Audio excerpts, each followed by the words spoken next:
Haleluya. Kerjakanlah kehendak-Mu dalam kehidupan kami. Datanglah kerajaan-Mu, jadilah kehendak-Mu di dalam hidup kami seperti di sorga, Tuhan. Di dalam nama Tuhan Yesus Kristus kami berdoa. Haleluya. Semua yang percaya berkata amin. Berikan kembali pujian kepada Tuhan kita. Haleluya. Puji nama Tuhan. Silakan duduk saudara. Haleluya. Puji Tuhan. Shalom. Pemberitaan firman Tuhan, saya beri judul Prayer as Worship. Doa sebagai sebuah penyembahan. Nah, seringkali kita memisahkan antara doa dengan penyembahan. Tetapi kalau kita melihat dari pola atau model doa Yesus, justru doa itu dimulai dari penyembahan, diakhiri dengan penyembahan. Mari kita coba lihat firman Tuhan yang kita baca bersama-sama. Teks kita singkat dari Matius 6 ayat 9 dan 10 serta 13b. Kita baca bersama-sama doa Bapa kami ini. 1, 2, 3. Karena itu kamu harus berdoa begini. Bapa kami yang di sorga, dikuduskanlah namamu. Datanglah kerajaanmu, jadilah kehendakmu di bumi seperti di sorga. Lalu ditutup dengan karena engkaulah yang empunya kerajaan dan kuasa dan kemuliaan sampai selama-lamanya. Amin. Kenapa ini menjadi penting? Karena pengaruh pengajaran-pengajaran yang sumbang, ajaran palsu. Tentang iman, tentang doa, name it, claim it. Pernah mungkin dengar ya, karena ini efek dari Injil kemakmuran.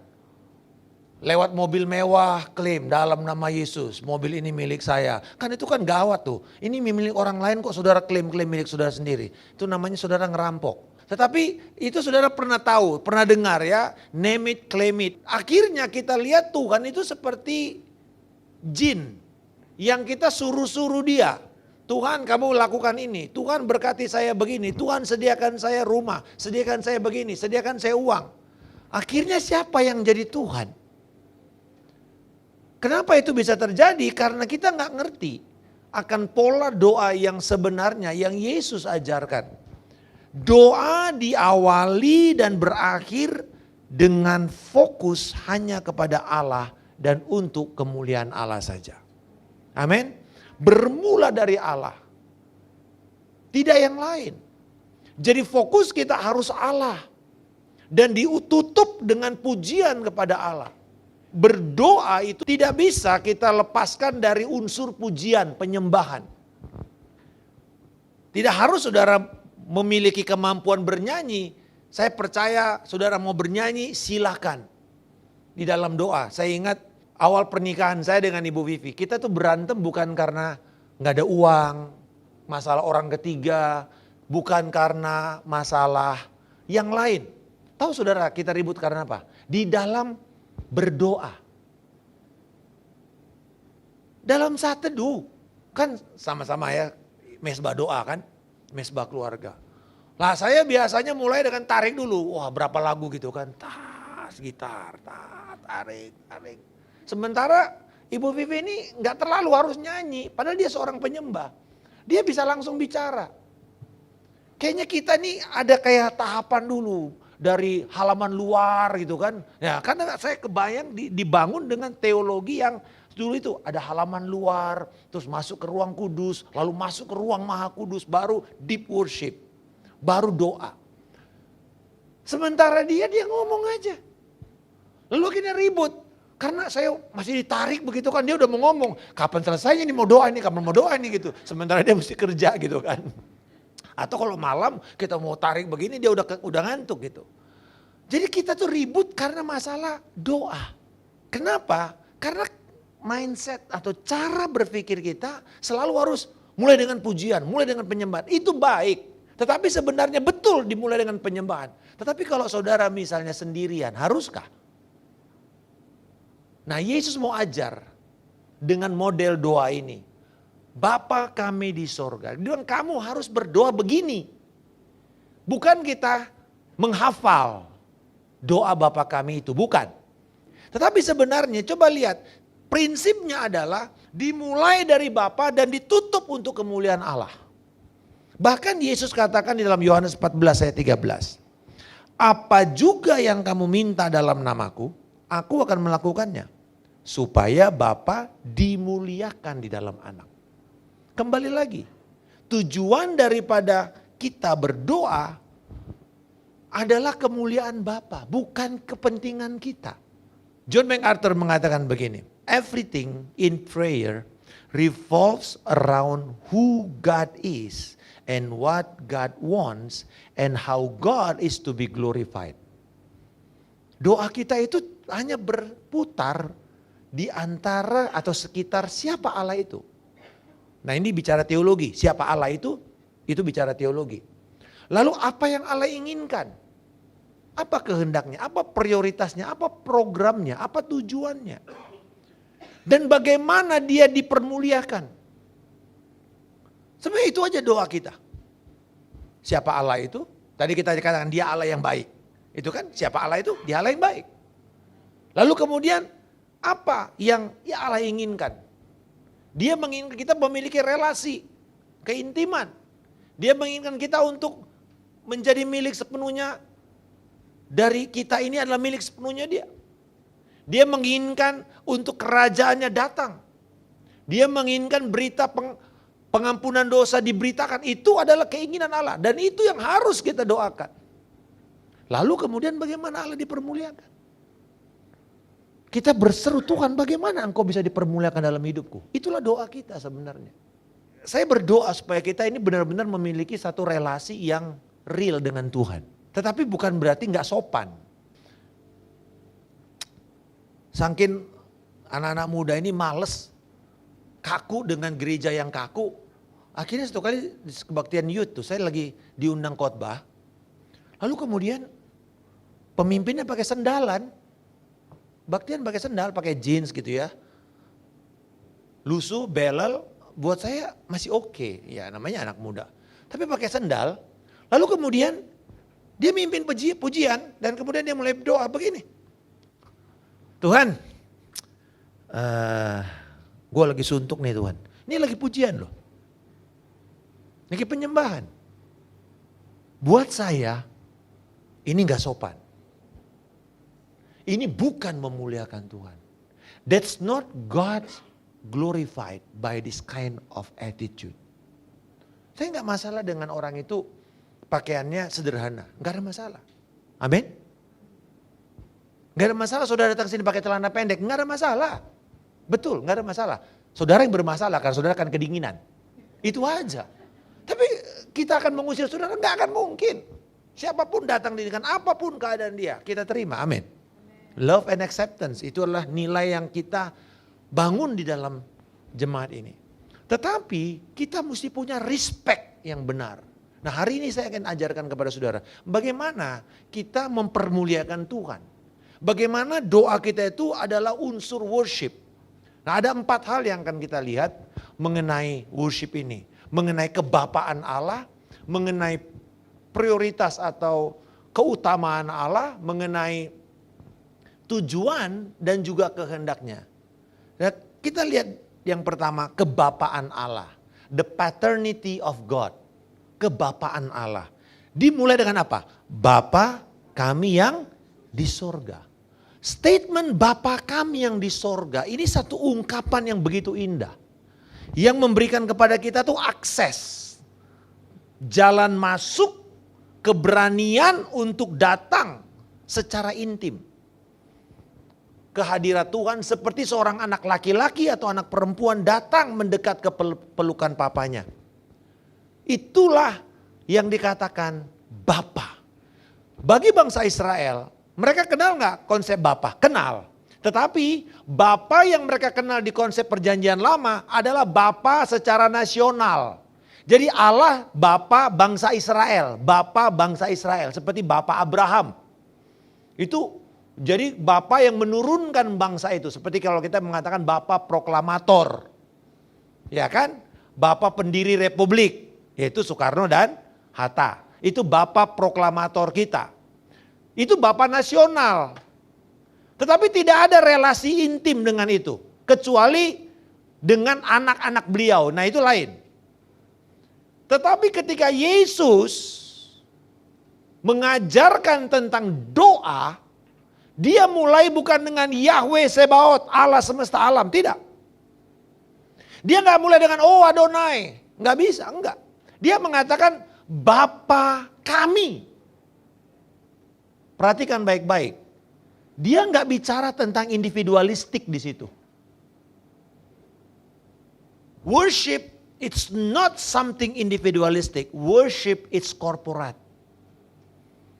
Doa kita bukan bicara mengenai kepentingan pribadi saya. Tetapi apa yang saya lakukan ini mempengaruhi sekeliling saya. Bapa kami. Ketika kita bicara mengenai Bapa, apa yang saudara pikirkan? Tergantung bagaimana Bapa saudara di dunia ini. Kalau Bapa saudara kejam, maka itulah yang gambaran saudara dengan Bapa surgawi. Maka sulitlah kita untuk memanggil dia Bapa. Kita boleh panggil dia Tuhan. Kita boleh panggil dia Allah. Tapi mungkin tidak dengan Bapa. Saya ingat ada satu anak yang harus kita layani inner healing. Wah, ini orang kalau doa, ya Tuhan, Allah kami. Kayaknya udah dahsyat sekali. Tapi kemudian sebenarnya, ini orang kenapa ya? Kok kayaknya kasar, keras.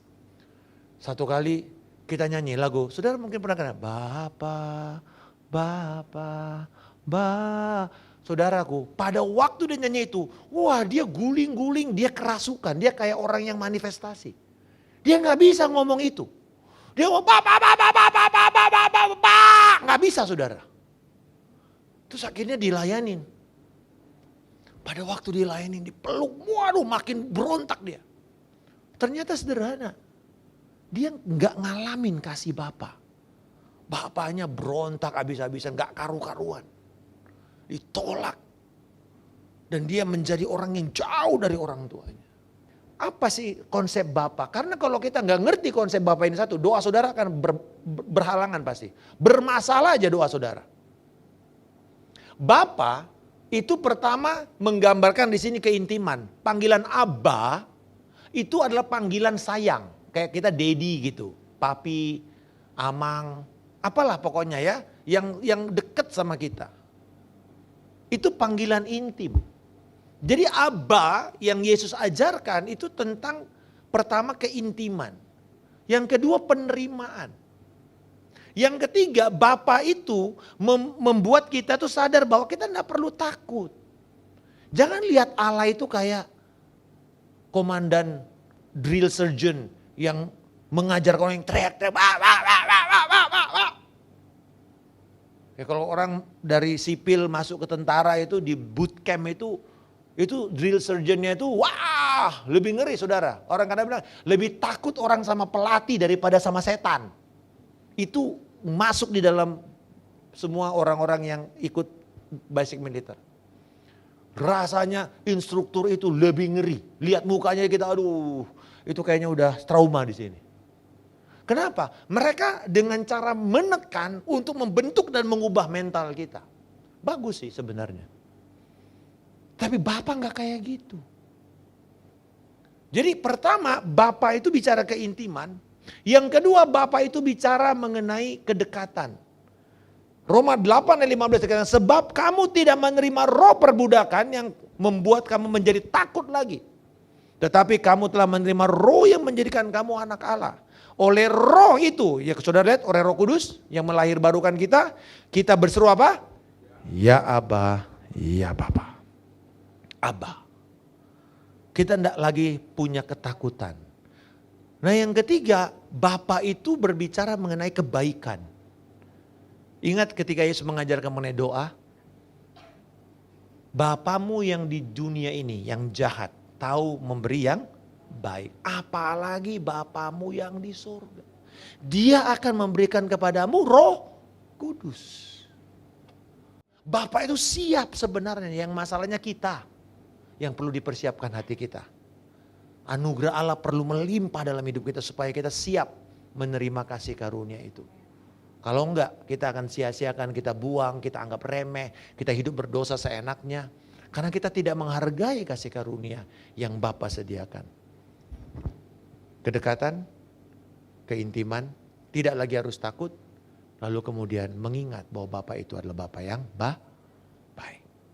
Jadi ketika kita berdoa, ini yang pertama kita lihat, Bapa kami yang di sorga.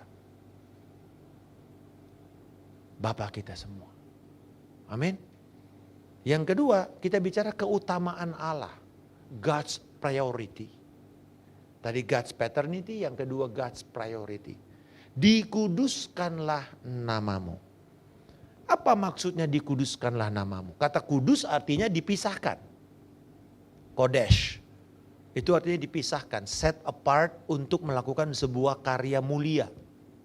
Karya tertentu. Seperti imam itu dikuduskan, dipisahkan dari yang lain supaya dia fit melayani Tuhan. Karena resikonya besar kalau dia hidupnya tercemar. Kemuliaan atau dikuduskan artinya berarti kita ini hidup untuk memuliakan nama Tuhan. Saya belajar ini saudara mengenai bagaimana menyelaraskan hidup kita dengan keinginan kita. Jika kita memiliki keinginan untuk memuliakan nama Allah, maka seluruh permohonan kita tidak boleh bertentangan dengan kekudusan ilahi. Kemuliaan dan kekudusan nama Allah adalah tujuan akhir dari segala sesuatu. Maka semua permohonan-permohonan lainnya harus tunduk, harus selaras dan sesuai dengan permohonan ini. Yaitu dikuduskanlah namamu. Inilah doa kita. Saudara mau berdoa, apapun doa saudara ingat pertama ini, apakah permohonan saya ini selaras gak dengan nama Tuhan yang kudus? Setiap nama Tuhan itu melambangkan karakteristiknya dia. Tetapi semua nama Tuhan itu karena sifat utamanya adalah kudus, maka semua nama Tuhan itu adalah nama yang kudus. Contoh, Jehovah Rafa, Allah yang menyembuhkan. Tetapi kesembuhan Allah adalah kesembuhan untuk memuliakan dia. Bukan untuk jago-jagoan saudara. Jehovah Jireh, Allah yang menyediakan. Tetapi persediaan Allah untuk kemuliaan dia. Bukan untuk kita habis hambur-hamburkan. Hanya untuk memuaskan kedagingan kita. Nggak bisa. Jadi semua nama Tuhan itu identik dan harus kita selaraskan dengan permohonan doa kita. Tuhan nggak keberatan menjawab doa kita. Selama kita siap untuk mengatakan, Tuhan semua permohonan saya ini akan selaras dengan namamu yang suci itu. Itu aja sebenarnya. Kan kembali ya doa nggak ribet kan? Nggak ribet doa itu sebenarnya. Dan ini worship. Kita menguduskan nama Tuhan. Hallowed be thy name. Itu diterjemahkan dari bahasa Inggris lama. Hallowed. Jadi kayak dimuliakanlah namamu Tuhan. Diagungkanlah namamu itu. Dan karena sifat Allah yang tidak bisa dimiliki oleh manusia dan setan adalah cuma satu yang membedakan dia dengan Allah. Yaitu suci. Suci. Maka semua yang dia kerjakan harus suci. Dia menyediakan, persediaannya adalah persediaan yang suci. Dia menyembuhkan, kesembuhannya adalah kesembuhan yang suci.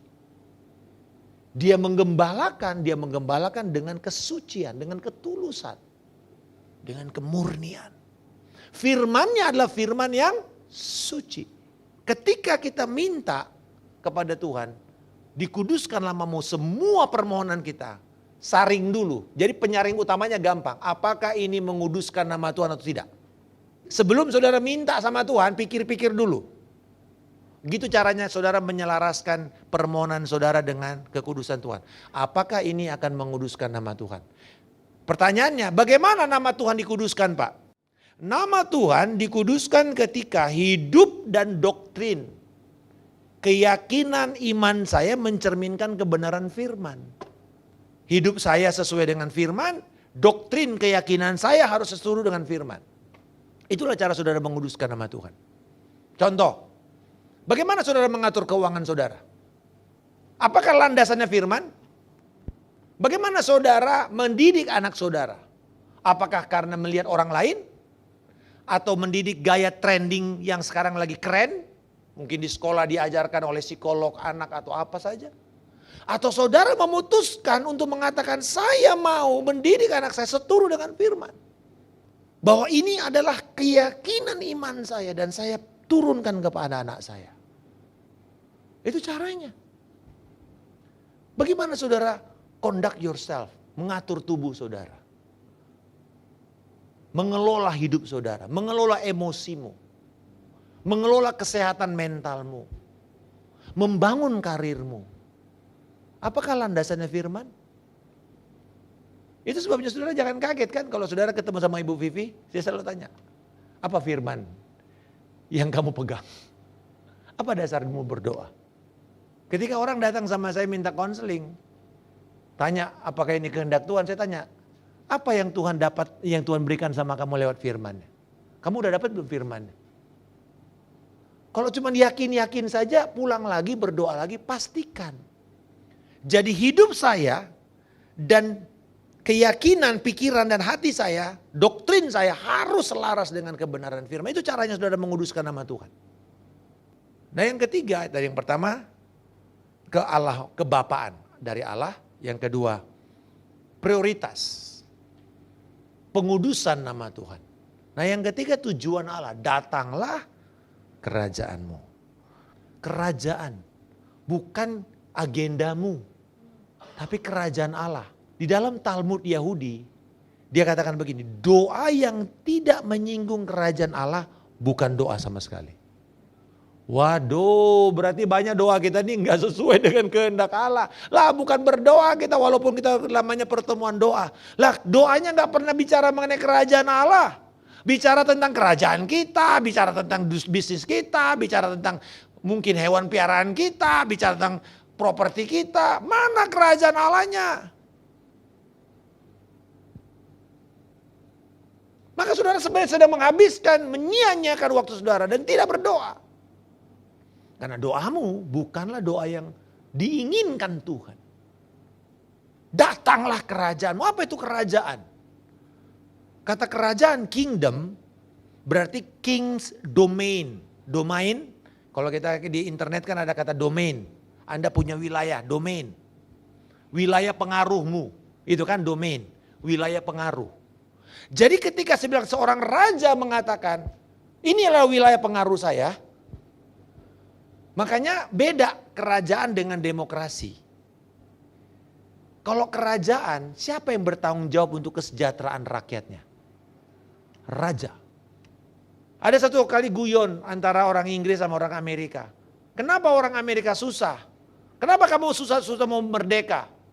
Karena kalau kamu merdeka, emang presiden mau mikirin kamu? Emang presiden mau mikirin kamu makan apa hari ini? Orang itu ngomong begitu. Enggak. Kalau raja beda. Raja, ratu, maka rakyatnya itu milik dia sepenuhnya. Dia bertanggung jawab menyediakan segala sesuatu. Itu raja. Tetapi raja juga kalau jahat, semua milik rakyatnya disedot sama dia. Jadi konsep raja yang kita pikir sekarang ini sudah rusak. Raja yang benar adalah dia ingin kesejahteraan, dia ingin damai, dia ingin semua orang itu mendapatkan apa yang mereka perlukan untuk kehidupan mereka. Kalau engkau menjadikan Yesus Kristus Raja, haruskah saudara mulai khawatir dengan hidupmu? Dengan apa yang akan engkau makan? Apa yang akan engkau pakai? Enggak. Enggak akan. Bapak Ibu, pernah lihat burung-burung itu nangis-nangis? Pagi-pagi.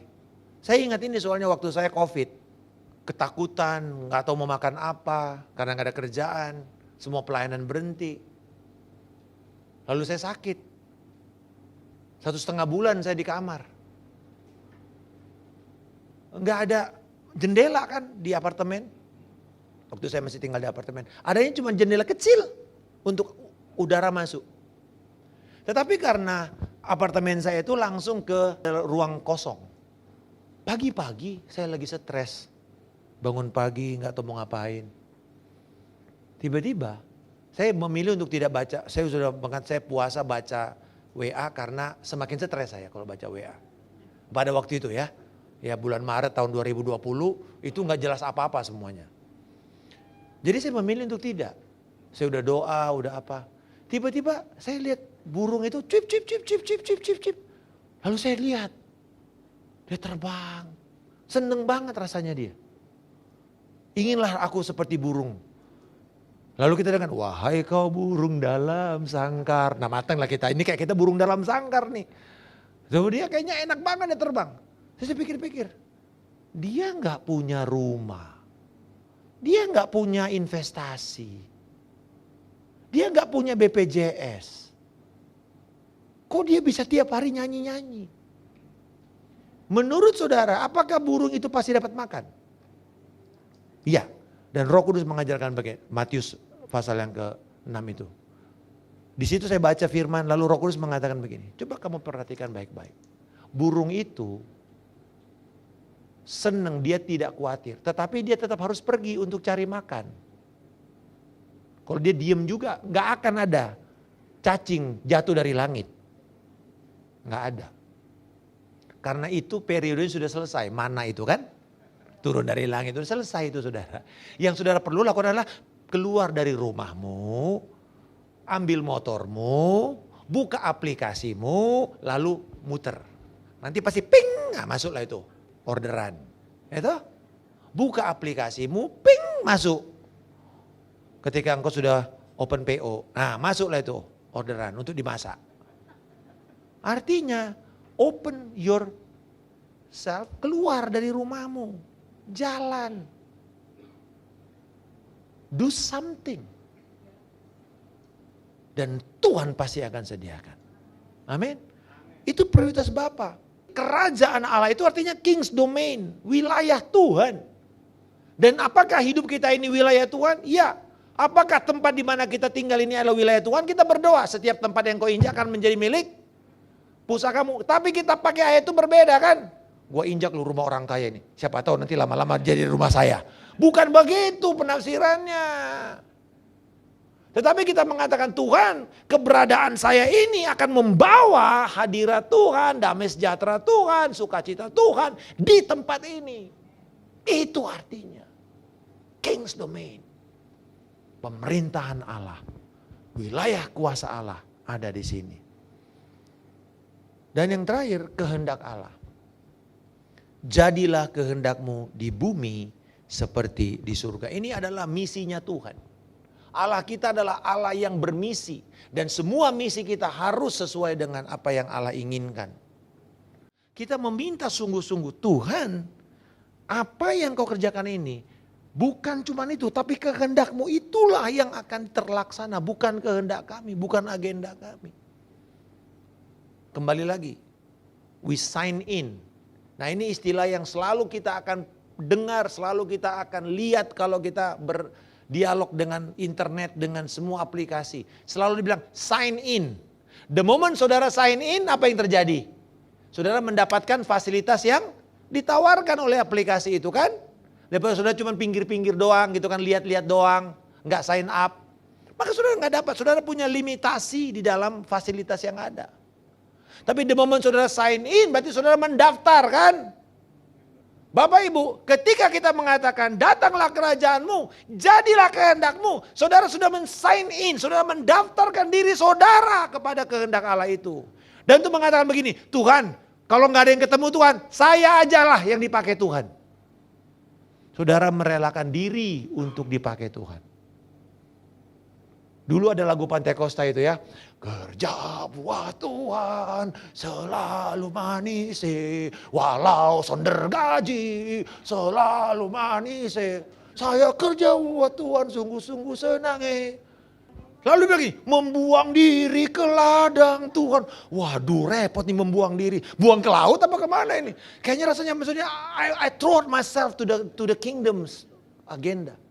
Saudara, ini lagu saya waktu saya rintis gereja di pertama sekali di daerah Jawa Barat. Lewat gang-gang kecil, habis itu ditolak atau apa. Lalu saya ingat tuh, Walau sonder gaji, atau nggak ada gaji saudara.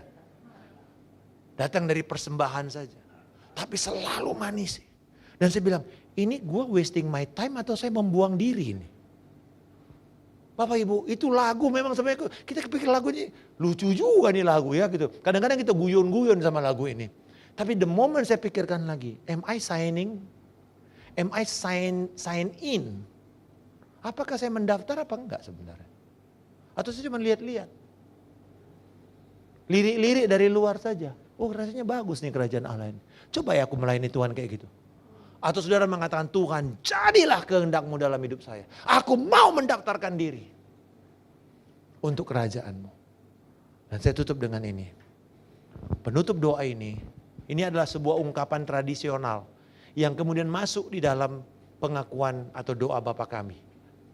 Ini nggak ada di dalam ajaran Yesus kan? Matius 6 ayat 13 itu ada tanda kurungnya kan?